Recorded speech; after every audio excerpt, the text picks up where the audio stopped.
Kanal Inspirasi Radio Republik Indonesia. Pak Thomas, selamat pagi. Selamat pagi RRI. Salam sehat untuk kita semua. Salam sehat juga untuk Pak Thomas dan teman-teman di KPU. Pak Thomas, ini untuk estimasi biaya pemilu 2024, Pak Thomas, untuk anggaran yang diusulkan ke DPR ini berapa banyak nih anggaran yang sudah diusulkan, Pak Thomas? Ya, saya mungkin menjelaskan dari sisi kewenangan dulu ya, bahwa berkaitan dengan pengusulan anggaran pemilu itu adalah kewenangannya KPU. KPU pusat ya. Dan dari aspek waktu menuju ke pelaksanaan tahapan pemilihan yang akan kita mulai pada bulan Juni tahun 2022 ini, saat ini KPU mempersiapkan dua hal. Yang pertama itu adalah persiapan anggaran sebagaimana yang didiskusikan dalam tema hari ini, dan yang kedua adalah persiapan tahapan. Mungkin dua hal itu dulu yang saya bisa sampaikan. Sementara detail dari anggaran saya tidak bisa menjelaskan lebih detail lagi karena itu adalah kewenangan KPU RI, dan dari sisi tugas kewenangan KPU provinsi dan KPU kabupaten nanti itu adalah menjabarkan program dan anggaran yang telah ditetapkan oleh KPU. Oke, baik. Jadi ini untuk kelanjutannya seperti apa nih, Pak Thomas? Mohon diulang. Pak Thomas, untuk kelanjutannya dari estimasi anggaran ini seperti apa ini? Kalau dari Provinsi NTT kan hanya mengikuti ya dari pusat, Pak Thomas. Selanjutnya apa yang sudah dipersiapkan oleh KPU NTT ini? Ya, berkaitan dengan anggaran yang maksud, pada prinsipnya penganggaran kita itu adalah ada dua hal ya. Satu, penganggaran untuk rutinitas kelembagaan, dan yang kedua itu adalah penganggaran tahapan. Nah, penganggaran tahapan sebagaimana Undang-Undang 7 tahun 2007 kan ada 11 tahapan. Maka KPU nanti akan menganggarkan keuangan itu sesuai dengan tahapan pemilihan.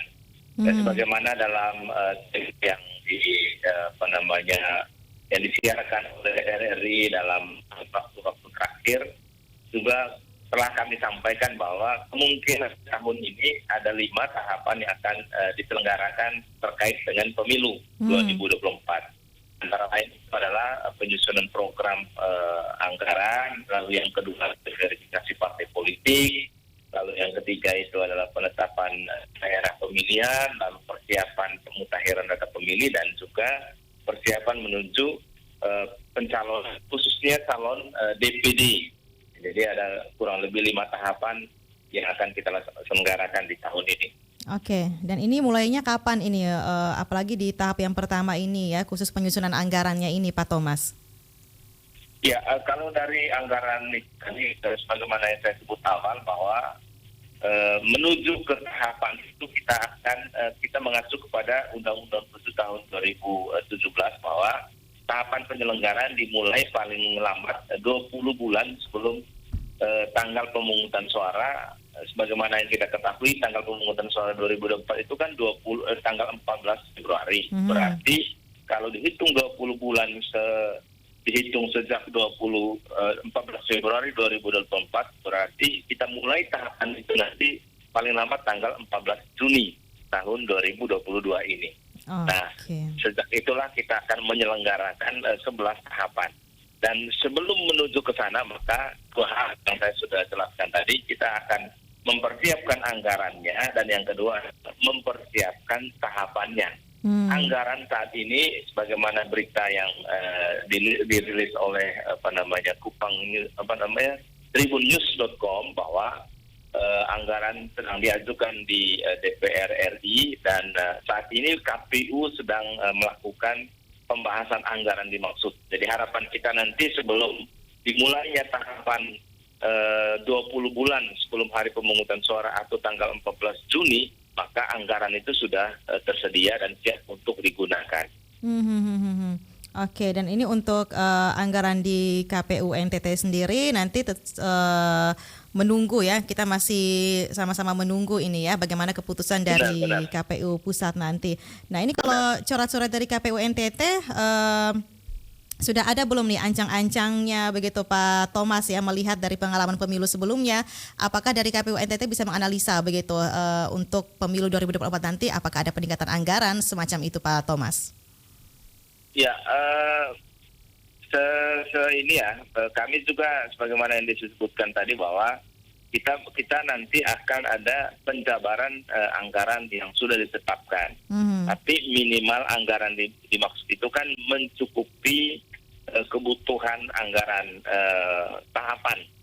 Ya, sebagaimana yang saya sebut tadi, mulai dari sosialisasi, pelaksanaan tahapan verifikasi, lalu melakukan penataan daerah pemilihan, pemutahiran data pemilih dan lain sebagainya.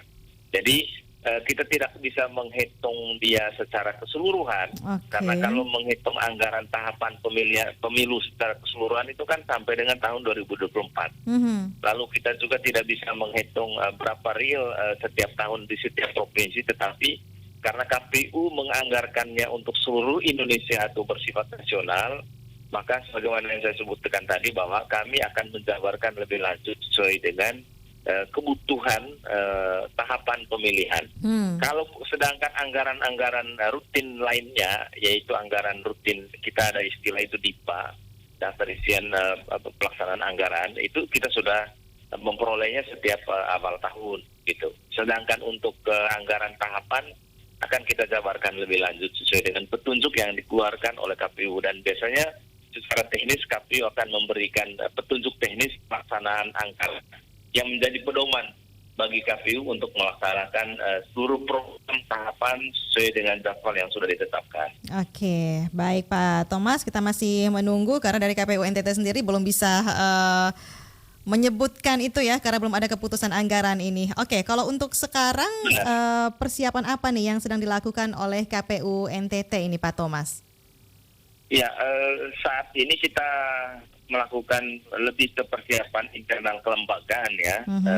Salah satunya adalah pengisian jabatan-jabatan yang masih kosong, jadi pemenuhan jumlah pegawai yang sama di 22 satker dan juga provinsi.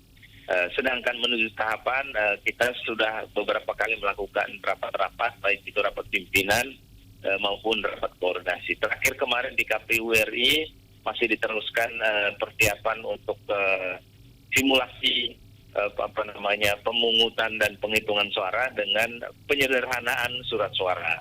Ya, sebagaimana kita ketahui, tantangan ataupun masalah yang pernah kita alami dalam pemilu serentak ke 2019 itu kan jumlah surat suara yang cukup banyak menyebabkan beban kerja dari para pemilih kita itu tinggi. Ya. Nah, makanya sudah dilakukan beberapa kali simulasi di Bali, di Sulawesi Utara dan juga Sumatera Utara, dan kemarin lagi terakhir dilakukan lagi di KPU. Yang pada pokoknya bahwa KPU selalu melakukan kajian bagaimana menyederhanakan pemungutan suara nanti di TPS. Ada dua hal pemungutan suara yang dilakukan. Jadi baik itu pemilih datang mencoblos di TPS, kalau itu umumnya kita berjalan sesuai dengan jadwal mulai pukul 7 sampai dengan pukul 13. Yang lebih lama itu adalah ketika melakukan penghitungan. Nah, maka KPU melakukan simulasi dengan dua bentuk surat suara.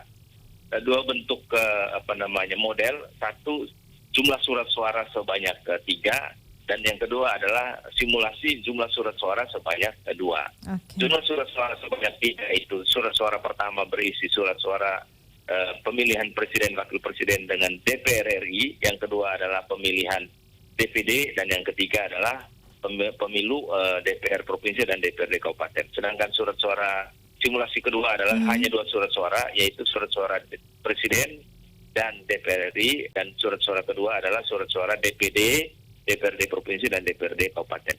Masing-masing pelaksanaan 2 jenis surat suara ini, 2 model simulasi ini, kita menghitung durasinya. Jadi berapa lama pemilih memasukkan surat suara ke dalam kotak suara, dan berapa lama petugas KPPS itu menghitung hasilnya. Karena semakin banyak kotak yang akan dibuka dan dihitung satu persatu, maka semakin lama proses penghitungan suara. Maka kita coba, karena kotak itu sebanding dengan jumlah surat suara. Begitu. Jadi penyederhanaan waktu lalu memudahkan kerja penyelenggara ad hoc yaitu KPPS itu yang kita perlu bangun dan menjawab tantangan pemilu serentak 2019 lalu, sehingga di 2020 dan 2024 nanti kita melaksanakan pemilu tidak membebani penyelenggara dan mengurangi masalah-masalah pelaksanaan tahapan. Oke, setidaknya sudah ada evaluasi ya dari pemilu 2019 ini memudahkan begitu ya untuk simulasi selanjutnya untuk pemilu 2024 ini ya Pak Thomas. Benar. Oke, nanti simulasinya yang tadi Anda sampaikan akan dilanjutkan sampai ke tingkat daerah seperti itu. Kita tunggu ya waktunya. Benar. Nanti akan diinformasikan kembali. Terima kasih Pak Thomas untuk persiapannya. Sukses selalu. Kita tunggu juga jawaban nanti informasi selanjutnya terkait dengan kepastian anggaran ya untuk pemilu 2024 ini. Terima kasih. Selamat pagi. Salam sehat Pak Thomas. Terima kasih. Selamat pagi. Salam sehat. Demikian wawancara kami pendengar bersama dengan Pak Thomas Dohu, Ketua KPU Nusa Tenggara Timur untuk estimasi anggaran atau biaya pemilu 2024 ini masih menunggu ya keputusan anggaran yang diusulkan oleh KPU Pusat ya ke DPR RI. Pendengar seperti apa estimasinya biaya yang sudah disetujui. Nah ini lalu bisa selanjutnya dijabarkan begitu ya sampai ke tingkat provinsi kemudian sampai ke tingkat daerah pendengar. Tetaplah bersama kami Pro 1 RRI ND karena masih ada 2 topik lainnya yang akan kami hadirkan ke ruang dengar Anda di Lintas ND Pagi. Pro 1, Kanal Inspirasi.